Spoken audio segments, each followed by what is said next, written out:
Hi everyone. आज हम इस वीडियो में देखेंगे डॉकर एप्लीकेशन को कैसे इंस्टॉल करते हैं जीसीपी इंस्टेंस पे। सो हम डॉकर एप्लीकेशन को गूगल क्लाउड प्लेटफॉर्म पे डिप्लॉय करेंगे। और फर्स्ट हम EC2 इंस्टेंस क्रिएट करेंगे, देन VPC फायरवॉल पोर्ट्स को ओपन करेंगे जिसकी मदद से हम अपनी एप्लीकेशन को एक्सेस कर पाएँ। सो देन EC2 इंस्टेंस पे हम डॉकर को इंस्टॉल करेंगे, फिर हम PHP माई एसक्यूएल ऐप को इंस्टॉल करके फिर हम उसको एक्सेस करेंगे एक्सटर्नली। सो फर्स्ट हम EC2 कंप्यूट इंजन को एक्सेस करते हैं। उसके लिए हम कंप्यूट इंजन सर्च करेंगे। कंप्यूट इंजन पे आने के बाद हम इस पेज पे आ जाएंगे। देन हम क्रिएट इंस्टेंस पे क्रिएट करेंगे। देन इंस्टेंस नेम डिफाइन करेंगे। Instance name Docker app. Then हम मशीन कॉन्फ़िगरेशन सेलेक्ट करेंगे कि हमको कितनी कंप्यूट पावर चाहिए अपनी एप्लीकेशन के लिए। हम सीरीज़ टाइप सेलेक्ट करेंगे। इसमें N1 सीरीज़ में हम डायरेक्टली जीपीयू को अटैच कर सकते हैं, पर N2 एंड N2D इसमें हम जीपीयूज़ को अटैच NVIDIA जीपीयूज़ को अटैच नहीं कर पाएंगे। हम डिफ़ॉल्ट वन रखते हैं क्यों हमको अपने एप्लीकेशन के लिए इतनी पावर नहीं चाहिए, तो हम डिफ़ॉल्ट सेटिंग्स को ही रखते हैं। एंड देन हम बूट डिस्क को सिलेक्ट करेंगे कि हमको कौन सा इमेज चाहिए और कितने हमको डिस्क का साइज़ चाहिए। तो हम डेबियंस की जगह पे हम उबंटू यूज़ करने वाले हैं, एंड उबंटू वर्जन हम 18.04 LTS यूज़ करेंगे। देन हम अपने बूट डिस्क का साइज़ डिफाइन करेंगे। आप कितना भी यूज़ कर सकते हैं अपने एप्लीकेशन के डिमांड के हिसाब से। हमने 250 GB लिया हुआ है। हम सेकंड स्कोप एक्सेस स्कोप को डिफाइन करेंगे। तो हम allow full access to all cloud APIs को सिलेक्ट करेंगे। देन हम फायरवॉल रूल्स को सेलेक्ट करेंगे कि हमको कौन कौन से रूल्स को ओपन रखना है अपने इस EC2 इंस्टेंस पे। हम first allow HTTP traffic and second allow HTTPS traffics, दोनों को सिलेक्ट कर लेंगे। देन हम इंस्टेंस को क्रिएट कर देंगे। जैसे ही हमारा इंस्टेंस क्रिएट होता है तो हम पहले फायरवॉल सेटिंग्स कर लेते हैं जिसकी मदद से हम अपने एप्लीकेशन को एक्सेस करेंगे। फायरवॉल सेटिंग्स में हम कुछ पोर्ट्स को ओपन करेंगे जो पोर्ट हमारी एप्लीकेशन यूज़ कर रही होगी। उस पोर्ट्स पे की मदद से हम एप्लीकेशन को एक्सेस करेंगे। यहाँ पे हमारा EC2 इंस्टेंस अप हो गया है और उसको एक एक्सटर्नल आईपी एड्रेस प्रोवाइड हो गया है। फर्स्ट हम कुछ पोर्ट्स को ओपन कर लेते हैं फायरवॉल। हम सर्च करेंगे BPC नेटवर्क। BPC नेटवर्क पे जाएंगे हम, एंड फायरवॉल पे जाएंगे। फायरवॉल में हम क्रिएट फायरवॉल रूल्स क्रिएट करेंगे। फायरवॉल नेम डिफाइन करेंगे, तो हम सेम नेम रख रहे हैं डॉकर ऐप। देन हम सेट ऑल सेटिंग्स को डिफ़ॉल्ट रखेंगे। इधर हम टारगेट सेलेक्ट करेंगे, तो हम टारगेट में स्पेसिफाइड सर्विस अकाउंट को सिलेक्ट करेंगे एंड इन दिस प्रोजेक्ट को ही सिलेक्ट रखेंगे। और हम कंप्यूट सर्विस अकाउंट को सिलेक्ट करेंगे। हम सेकंड वन जो हमारा EC2 इंस्टेंस के साथ में अटैच्ड है वो हम सर्विस अकाउंट सेलेक्ट करेंगे। देन उसके बाद सोर्स आईपी रेंज डिफाइन करेंगे 0.0.0.0/0। एंड देन हम कुछ प्रोटोकॉल्स पोर्ट्स को ओपन रखेंगे जिसकी मदद से हम अपनी एप्लीकेशन को एक्सेस कर पाएँ। तो हम TCP प्रोटोकॉल को यूज़ करने वाले हैं।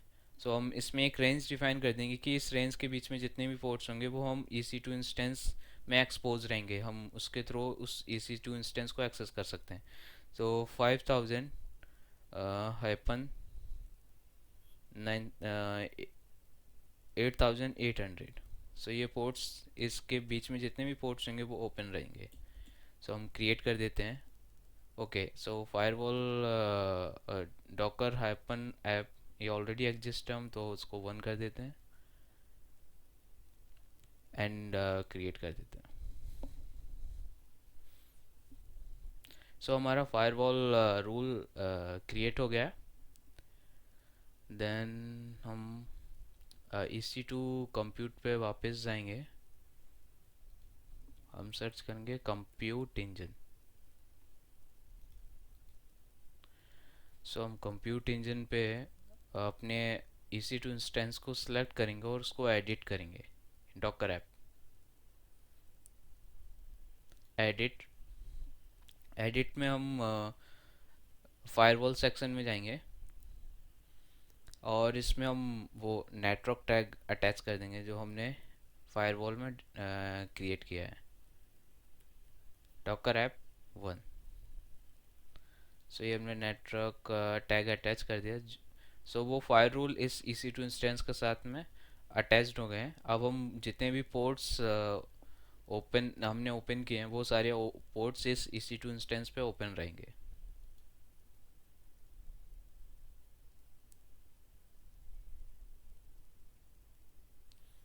सो हमने सेव कर दिए सेटिंग्स।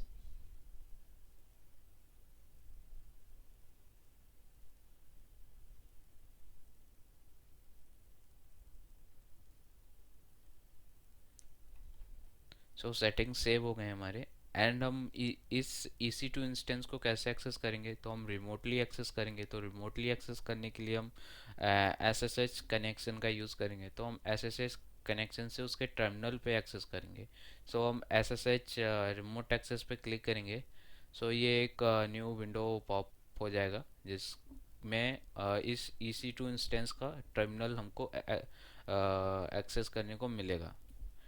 सो हम फर्स्ट इस पे क्या इंस्टॉल करेंगे, डॉकर को इंस्टॉल करेंगे। देन हम अपने एप्लीकेशन को बिल्ड करेंगे और डिप्लॉय कर देंगे यूजिंग अ डॉकर।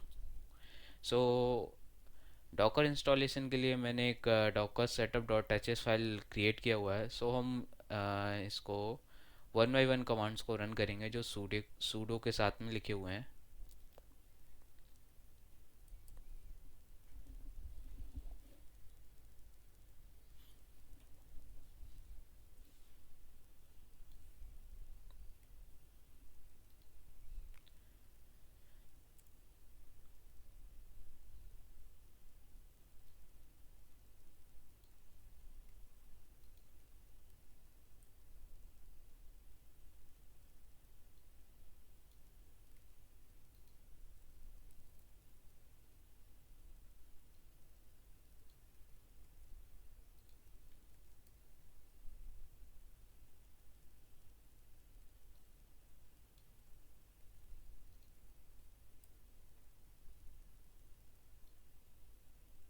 सो हमने रिक्वायर्ड रेपोजिटरी है हमारे डॉकर एप्लीकेशन को इंस्टॉल करने के लिए, वो हमने ऐड कर दी।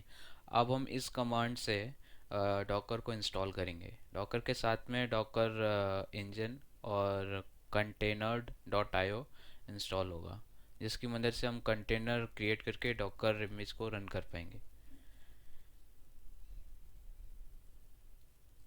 सो डॉकर इंस्टॉल होने के बाद में हम डॉकर कंपोज को इंस्टॉल करेंगे। Docker compose it is another CI command line tool जिसकी मदद से हम मल्टीपल कंटेनर्स को एक साथ रन कर सकते हैं। सो हमारे एप्लीकेशन में मल्टीपल कंटेनर्स रन होंगे। सो वन कंटेनर में हमारी माई एसक्यूएल एक सर्वर क्रिएट होगा जिस पे हम अपना डेटा स्टोर करेंगे। एंड सेकंड कंटेनर में हमारी एप्लीकेशन रन होगी। जो हमारी सेकंड कंटेनर में एप्लीकेशन रन हो रही है वो एप्लीकेशन डेटा बेस से मींस कनेक्शन क्रिएट करके डेटा को स्टोर करेगी। तो वन कंटेनर कम्युनिकेट कर रहा है दूसरे कंटेनर से। सो इसके लिए हम एक नेटवर्क क्रिएट करते हैं जिसकी मदद से वो दोनों कंटेनर आपस में कम्युनिकेट कर सकते हैं। सो इसमें हमने डॉकर इंस्टॉल कर दिया। अब हम डॉकर कंपोज को इंस्टॉल कर रहे हैं। डॉकर कंपोज बेसिकली हम यूज़ करते हैं किसके लिए, मल्टीपल कंटेनर्स को रन करने के लिए। सो डॉकर कंपोज क्या यूज़ करता है, डॉकर कंपोज यूज़ करता है डॉकर कंपोज फाइल जिसके अंदर हमने मल्टीपल कंटेनर्स का कॉन्फ़िगरेशन लिख दिया है। सो उसमें हर कंटेनर में कौन सी इमेज रन होगी, क्या कमांड रन होगी, और अगर वो इमेज डॉकर हब पे अवेलेबल नहीं है तो उसको बिल्ड करने के लिए आपने डॉकर फाइल बताया हुआ कि इमेज बिल्ड करने के लिए डॉकर फाइल कहाँ पे स्टोर्ड है। तो वो उस फाइल को रीड करके उसके लिए इमेज क्रिएट कर देगा और वो कंटेनर में रन होना स्टार्ट हो जाएगा। सो ये हमारा डॉकर कंपोज इंस्टॉल हो गया है। सेकंड हम डॉकर को सुपर यूज़र बना देंगे जिसकी मदद से डॉकर विदाउट सूडो हम रन कर सकते हैं।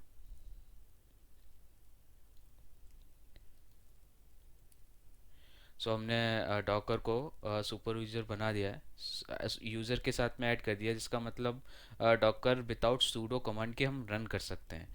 सो हमारा डॉकर कॉन्फ़िगरेशन कंप्लीट हो गया। अब हम डॉकर सर्विस को रीस्टार्ट करते हैं, जो भी हमने इंस्टॉल किया वो रिफ्लेक्ट हो जाए। सो हमारा कंप्लीट डॉकर इंस्टॉलेशन हो गया है। अब हम अपने एप्लीकेशन को क्लोन करेंगे, जिसमें हमारा पूरा सोर्स कोड और डॉकर कंपोज YAML फाइल है। सो फर्स्ट हम डॉकर कंपोज YAML फाइल को देख लेते हैं बेसिकली है क्या। So Docker compose file YAML file को डिज़ाइन करने के लिए हम ये स्टेप्स को यूज़ करते हैं। सो फर्स्ट हमारा इसमें जो ऑप्शन रहता है, वर्जन रहता है कि ये डॉकर कंपोज फाइल किस वर्जन की है। सो हम ऑफिशियली वेब पेज पे जाके चेक कर सकते हैं। Docker compose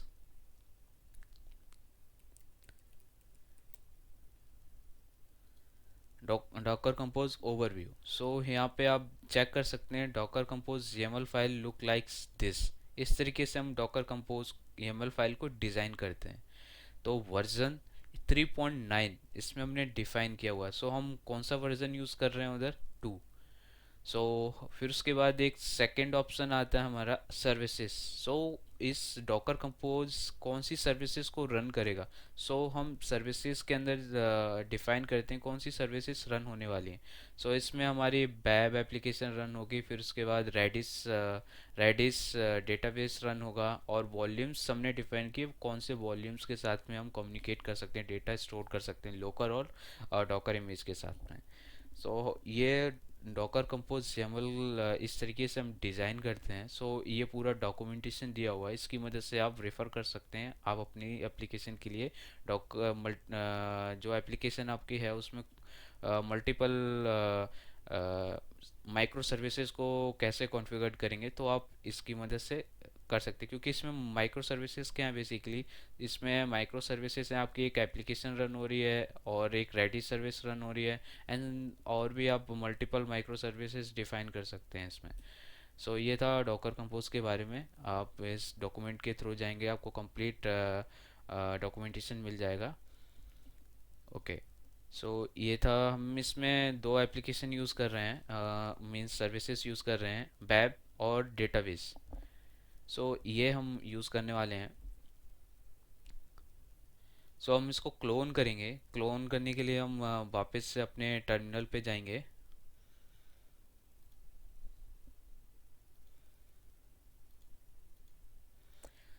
okay. हम क्लियर कर देते हैं। क्लोन करने के लिए हम जेट क्लोन का यूज़ करेंगे, jet clone.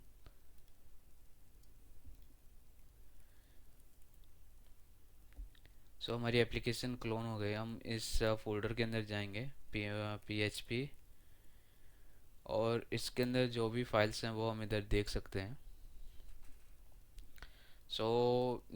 Docker compose YAML file को रन करने के लिए हम यूज़ करते हैं कमांड डॉकर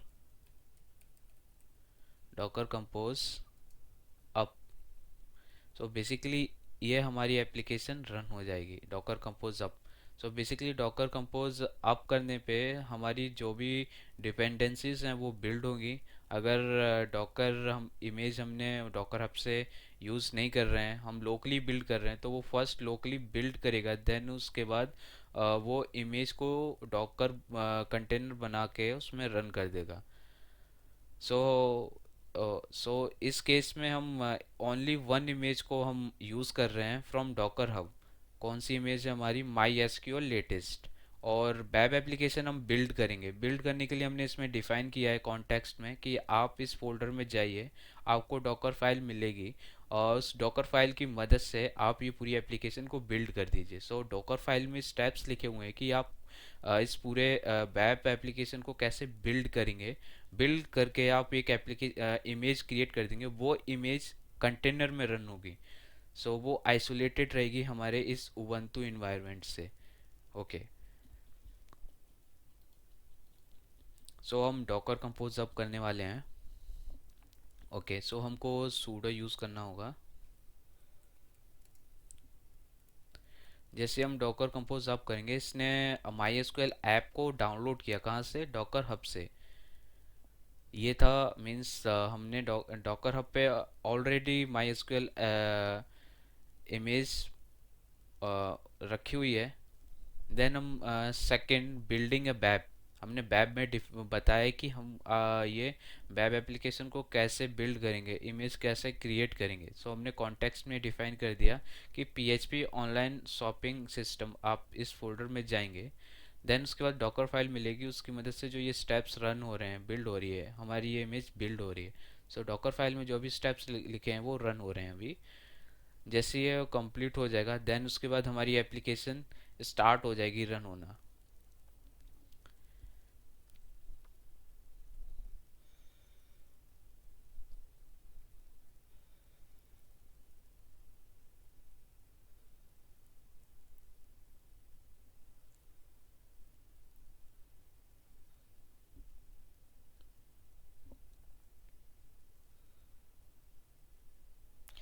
सो हमारी सक्सेसफुली टैग्ड हमारी जो इमेज है वो बिल्ड हो गई है। देन इसके बाद हमारी जो सर्विसेज हैं वो रन होने लगे हैं। So basically my SQL service run होने लगी और हमारा पीएचपी ऐप भी रन होने लगा है।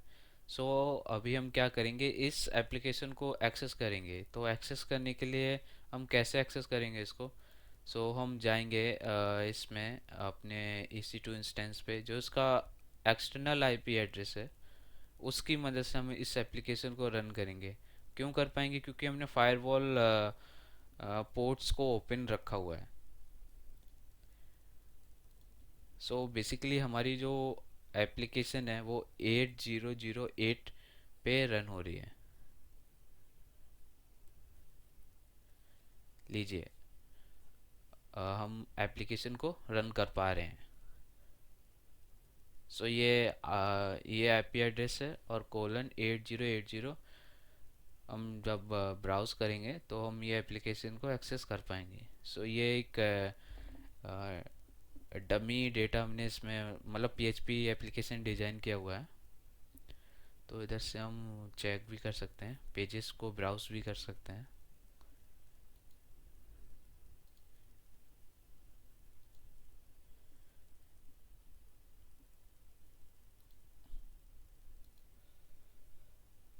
इधर हम देख सकते हैं मोबाइल्स के रेट्स आ रहे हैं। हमने मोबाइल सेलेक्ट किया, इसके फीचर्स भी चेक कर सकते हैं।